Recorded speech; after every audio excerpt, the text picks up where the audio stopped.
Invite करता हूं, बहुत ही जाने माने पत्रकार हैं, राजनीतिक मामलों के एक्सपर्ट हैं। राजेंद्र जी, आपका स्वागत। ये पूजा पाल वाली टाइमिंग को आप किस तरह से देखते हो? और दूसरा, समाजवादी पार्टी ने तब क्यों परहेज किया था जब राज्यसभा वाला कांड हुआ था, और अभी अचानक से इतनी तगड़ी कार्रवाई क्यों की? और जिस तरह से पूजा पाल इस तरह के स्टेटमेंट्स आ रहे हैं, उसको आप किस राजनीतिक दृष्टिकोण से देखते हो? देखिए, सपा की ये टाइमिंग ठीक नहीं है, जरा भी ठीक नहीं है। इसी वजह से ये मैसेज गलत, संदेश सही नहीं गया है, खासतौर से पाल बिरादरी में।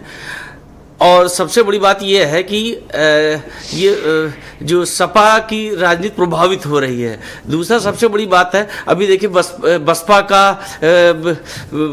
जो प्रदेश अध्यक्ष हैं वो विश्वनाथ पाल हैं, तो श्यामलाल पाल हैं। हाँ, तो इसका कोई बहुत बड़ा मतलब नहीं है। सबसे बड़ी बात है, इस बार मुद्दा चेंज होता रहेगा।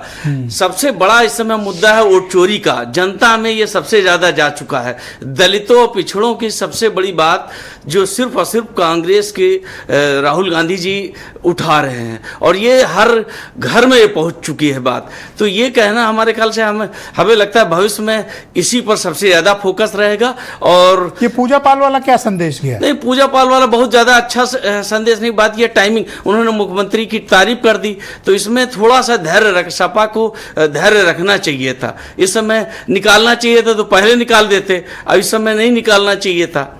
अब जिस तरह के इल्जामात आ रहे हैं, श्यामलाल पाल जैसा पत्र लिख रहे हैं होम मिनिस्टर को जी, आप इस पे क्या राजनीतिक दृष्टिकोण की? है सिर्फ राजनीतिक आरोप प्रत्यारोप है, या इसके पीछे कुछ गंभीर आरोप हैं, कुछ गंभीर मामला है? नहीं, ये तो राजनीतिक प्रत्यारोप हैं, और हमारे ख्याल से एक दूसरे अपने भविष्य के लिए कंसोलिडेशन कर रहे हैं कि भाई कैसे हमारी, अब 2000 सपा ने निकाल दिया तो उनको कहीं ना कहीं तो अपना एक शेल्टर चाहिए।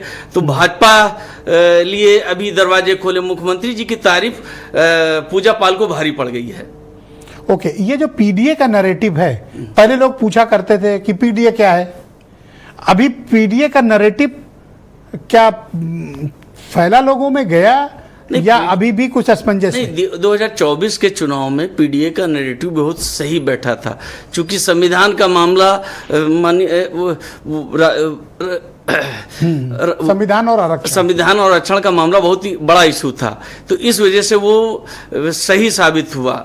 ओके, अब आप बताओ कि आपकी कम्युनिटी, जैसे मान लीजिए शेड्यूल्ड कास्ट कम्युनिटी है, अति पिछड़ा कम्युनिटी है, उसमें कौन सा मुद्दा सबसे ज्यादा तेजी चल रहा है? नहीं, सबसे ज्यादा इस समय वैसा मुद्दा वही संविधान बचाओ और वोट चोरी का मामला बहुत तगड़ा चल रहा है। वोट चोरी गांव-गांव तक पहुंच चुका है। अभी हम कुछ दिन जनता के बीच पहुंचा ही मुद्दा। जनता के बीच गया, जनता के बीच में पहुंच गया। लोग क्या चर्चा करते हैं? आप बताओ। चर्चा ये करते हैं कि भाई वो उनको अब अपने मतलब जो वोट डाल रहे हैं कहाँ जा रहा है उनको नहीं पता है, और कैसे नहीं पता? की निगाह से सबको पता है, जहां वोट डालोगे तो बटन दबाओगे। नहीं, उनको संशय की निगाह से, जब से राहुल गांधी ने वोट चोरी का मामला एक्सपोज किया है, तो वो जनता में बहुत गहराई तक पहुंच गया है।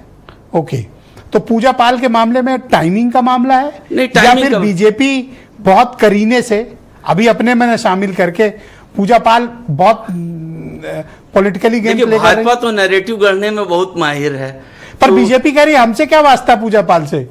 बात सही भी अनिला सिंह की, टेक्निकली वो उनकी न मेंबर हैं पार्टी की, और न विधानमंडल दल में है। नहीं, बिल्कुल सही है, लेकिन टेक्निकली वो अभी भी सपा से है निष्कासित। नहीं, बिल्कुल सही बात है, लेकिन हमारे लगता है वो भाजपा की ओर उनका झुकाव दिख रहा है पूजा पाल जी का। ऑलराइट, शुक्रिया आपका इस बहन भाइयों इस